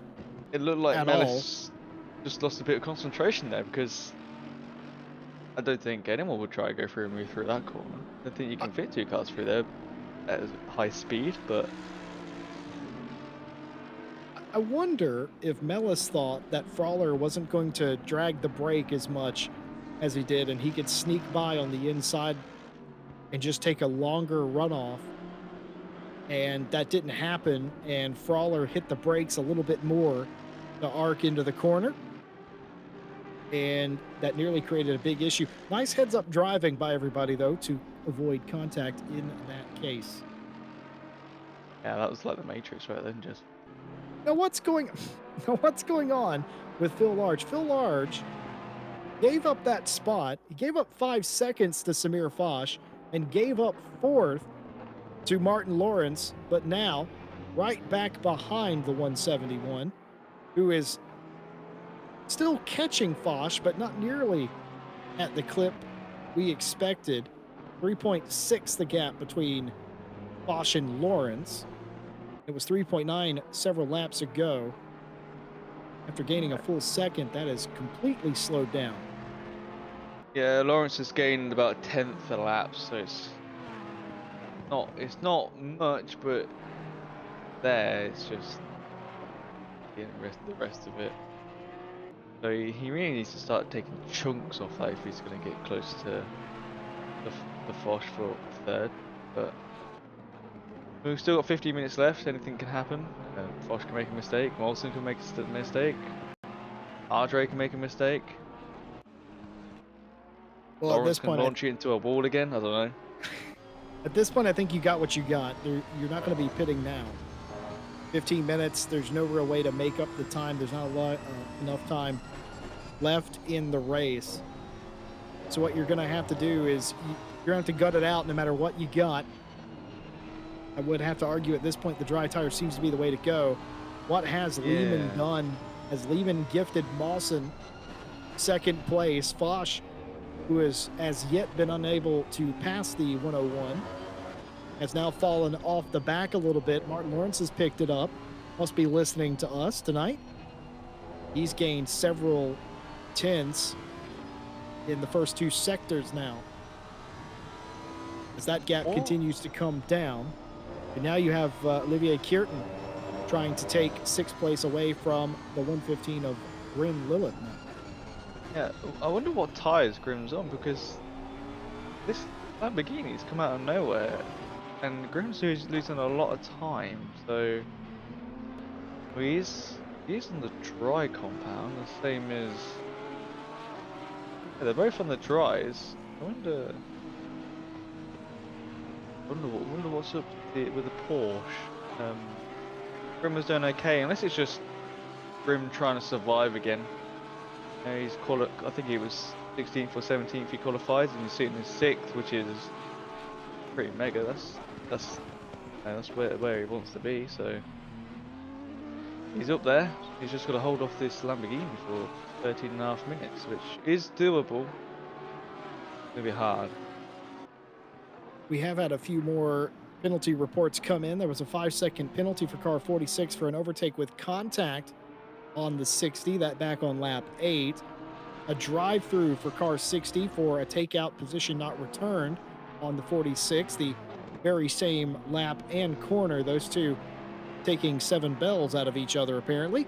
Racing incident between the 144 and the 131 for minor contact, and a 15-second penalty for car 19 for taking out the 131. Penalty was reduced as the 19 attempted to give the position back, was unable to because the other car had left. Intent was still there, so instead of a drive-through, 15-second penalty. And that's all we've got. Haven't had a report in the past 10 minutes now.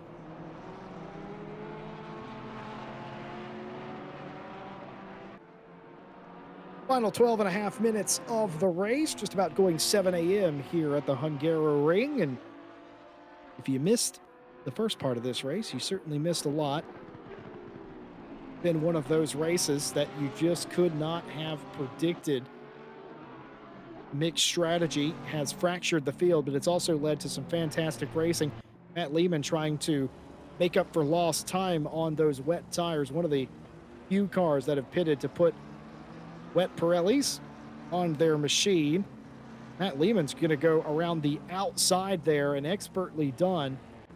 Shows you that there are grip in those wet tires.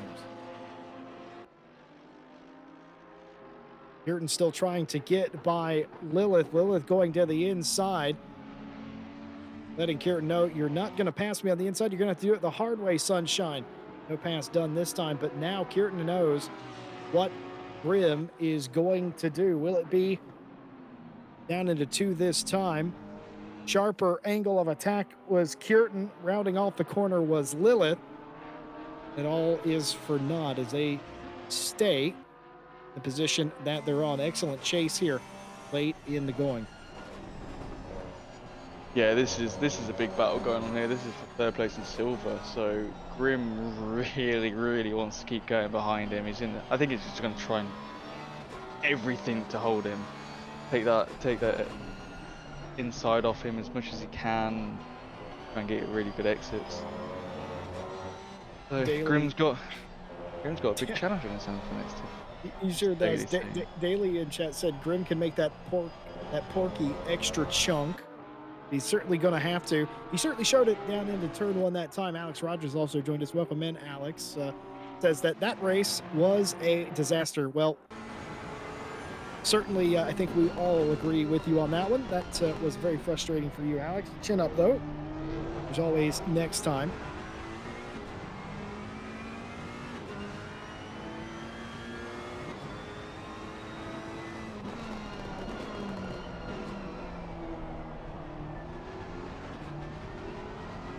Ten minutes left, Jesse. So, I'm sure Madison is. Oh, where is Sean Madison? Oh, he's not here with us anymore. That's a shame. So he won't be on pole.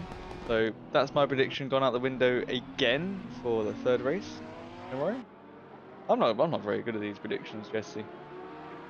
Well, I wasn't going to brag. I wasn't even going to mention it, but I picked Mawson and Foch for podium contenders, and, going pretty good so far.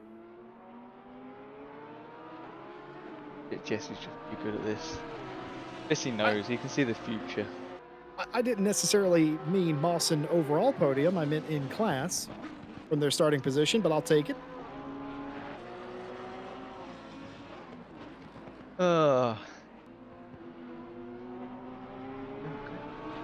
Still going at this.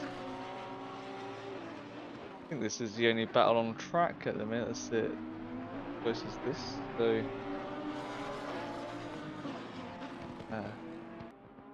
I wonder how much pressure Grim is feeling right now. I would not like to be in that seat. Certainly some Very colorful words coming out of Grim Lilith's mouth. I can assure you of that, having known him. Yep, I can already hear what he's saying. But he's holding it together for the time being. I don't wanna curse it just yet, you know. Even though it is this is my car going around the track, not biased at all. And if Curtin makes a move, you know, I do like a Lambo. I think you already know that, Jesse. I'd choose a Lambo any day. Oh dear. Well, I have strong feelings about that, about the Lamborghini, but I suggest you not root against your own car there, Ted. Taking a look down the inside. No, Kieran not willing to go for the dive. Respectful job between these two, you must say. Yeah, this is racing we like to see. No silly sends and no backing out when needed. Because then, like, Curtin doesn't want to get a 5 second, because then that will ruin the race, you know, for third. So playing it extra safe, I would say. So 7.5 minutes left, so he can do this move, but it's just getting the move done. Hungary isn't an easy track to overtake on. It's mainly, into T1 you can get the inside and by doing the slipstream, or Ooh, he's maybe gonna not go here. for it here. That Oh, was, and contact into the chicane. yeah, that's not what he wanted. Slight tap, Grim held up very well. Oh, that was a heavy hit. Late move, I'm afraid. Yeah, I definitely wouldn't have gone for the chicane move. I don't really see that unless you're already side by side, which is risky as it is. But yeah, it's not great. We'd have to see what the stewards say about that. They've got 6 minutes 40 to decide, and I don't think anything else has happened. So the Martin is a second and a half away from Foch. Jesse, he could do this. Well, I'm glad you mentioned it because, as you might expect, peoples of the world, I have been doing the maths, and it took him. It's not consistent. There will be a lap where Lawrence will set a really quick lap, and Foch will do his average, and then there'll be a lap where Martin Lawrence is not quite as quick. But I will say, in the past 5 minutes, Foch has lost the equivalent of a second to Mawson. Mawson's now 2 seconds clear in front. You can see him up in front look as well. And Martin's pace hasn't really increased. Foch's pace is just falling off. Martin Lawrence is going to have 2 to 3 shots to get by Samir Foch to put that car on the overall podium. Folks at home that are curious, Ryan Mawson is leading in the silver class. Martin Lawrence is second. Phil Large is third.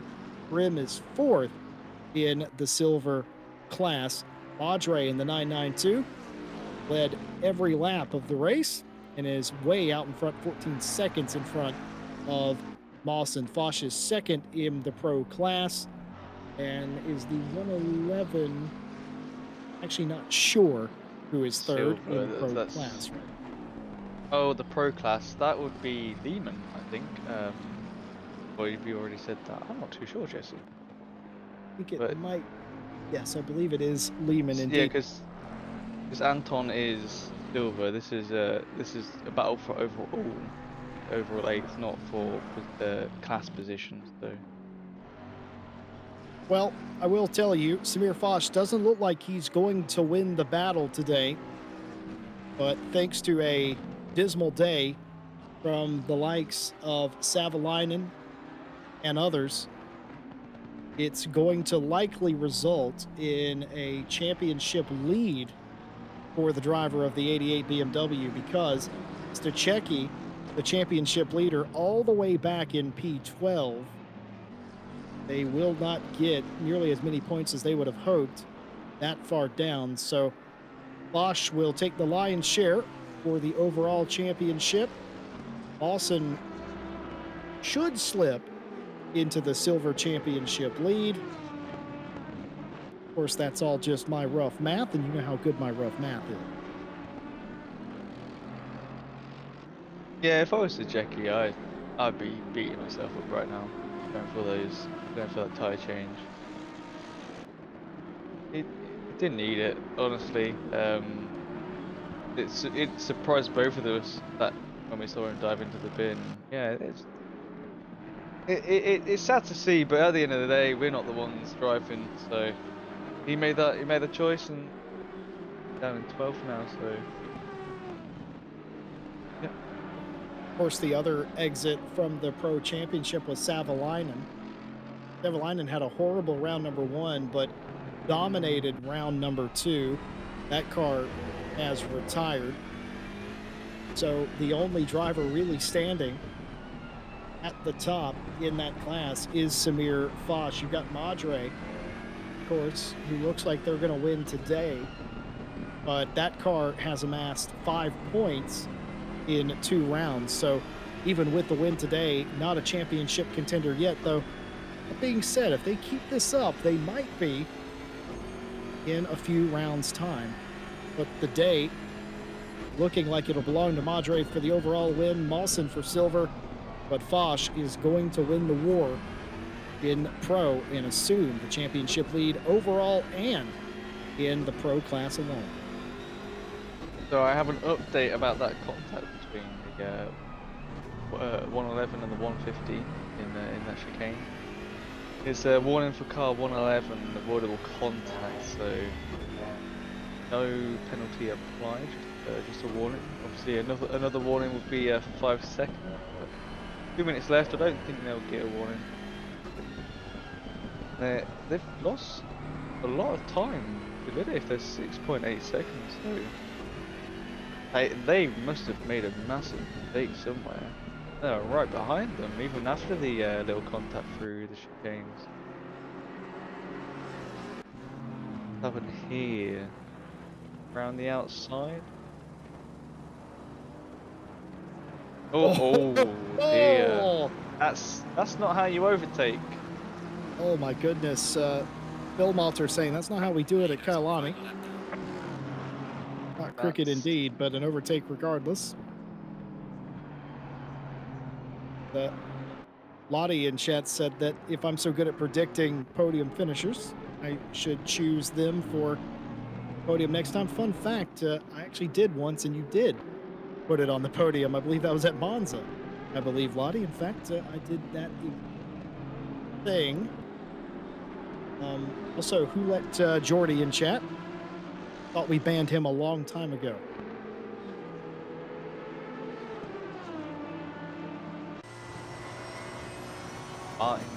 Lawrence has lost his time on the BMW. See? He was at 1.5 on the straight there. They're going across the start-finish, time in line.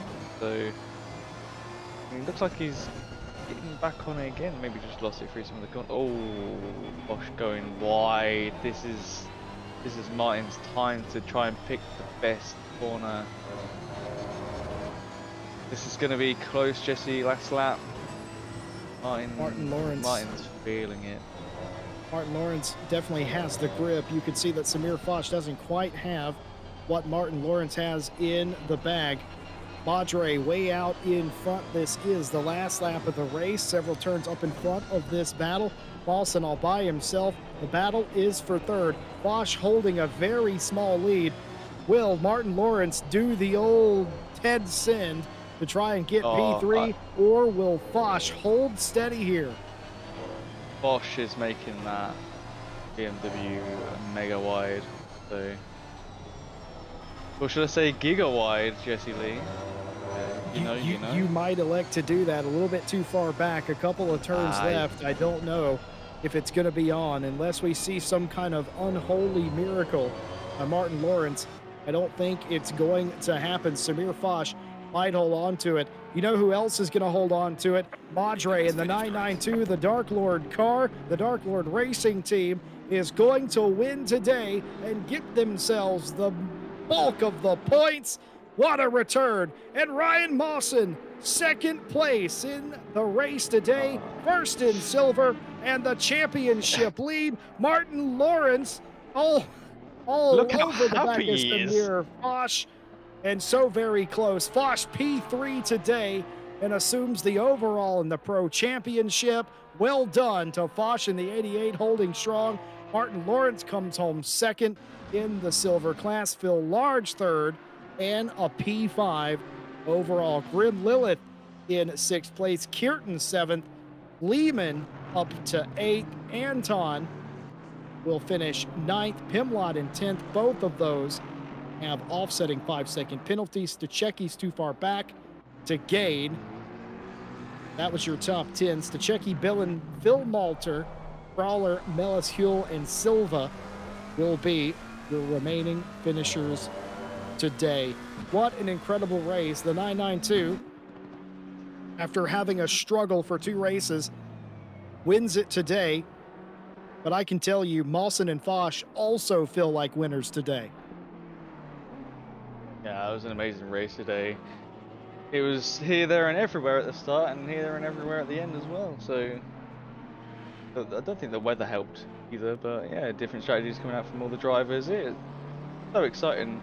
I don't know who the driver of the day would be, Jesse, because Grim Lilith went from 17th to 6th. That's very, very well done. And then obviously you got Martin Lawrence in the V12. Coming, I think he was right near the back, coming up to that fourth overall. So maybe 2 drivers of the day. I'd probably give it to, but I might give it to Martin this time. I think I gave it to Grim last time. I tell you what, I'm not going to insult anybody by inserting my opinion. I'm going to let the chat decide. Chat, who was your driver of the day? You have a lot of cars to pick from today. What a race that ended up being. It's not every day you have a race with 3 drivers that can all walk away feeling like they won. And today is one of those days. Folks, we're only at the halfway point of Night Owl Season 9. We got 3 more races next weekend. It'll be the same group in the box for round number 4. We're going to Snetterton, back to Old Blighty, Ted Edwards.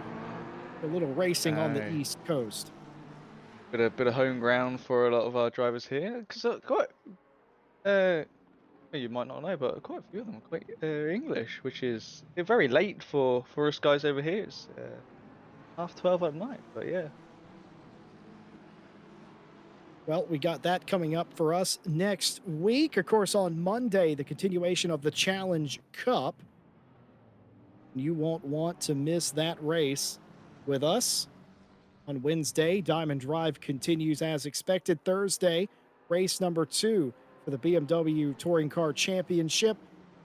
No race this Friday. The Friday GT Challenge decided yesterday, but signups are open for the next season of the Friday GT Sprint Challenge. Unchanged, albeit except the tracks, brand new for this season. None repeating from the previous season. Signups are open for the Friday Championship. RaceRCI.com, RACERCI.com. Get on there, join the Discord, get all the information you need to sign up for that. Doesn't matter what your skill level, we have a split for you. We'd love to have you on the Friday Champ. I'd love to talk about you on the Friday Champ coming up in a few weeks. And of course, we'll be back with you for round 4, Snetterton, for Night Owl in 1 week's time. A big thank you to our partners that make this race and every race possible. RaceDepartment.com, your source of sim racing news and information. AK Informatica for providing our server solutions. Driver61, you can get 25% off your driver coaching by going to driver61.com and using our discount code. Can be found in the description. Fanatec.com, feel free to use our affiliate link when making purchases of sim racing hardware from Fanatec.com. And simracing.gp. Tired of the pub racing scene or just can't get enough racing? Join simracing.gp. Join a community, get started. It costs you nothing to sign up. Would love to have you over there. Of course, we have our own community there. Ted Edwards, sum up today in, we'll say, 2 sentences if you can. 2 sentences. That would do. It was a really good race. from everyone. Yeah, I think it's just amazing. One word, Jesse, amazing. Okay. I will say headache, decisions, drama is the three words I would use to describe tonight's race. Folks, thank you all for being with us on a Saturday night. We do indeed know for the majority of Europe and the rest of the world, it's very late in the evening. We thank you for staying up late and watching a little RCI racing. We hope that you enjoyed the show. As always, we invite you to like, subscribe, hit the bell for more GT racing content. You just heard our calendar coming out. And one more time, very happy Easter to all of you that observe that holiday. We hope you're safe and have a fantastic rest of your weekend. But until then, we'll see you on Monday. Ted and I, we'll see you back next Saturday for round number 4. Until then, thank you on behalf of the broadcast staff, the admins, and the stewards. And until next time, have a good night.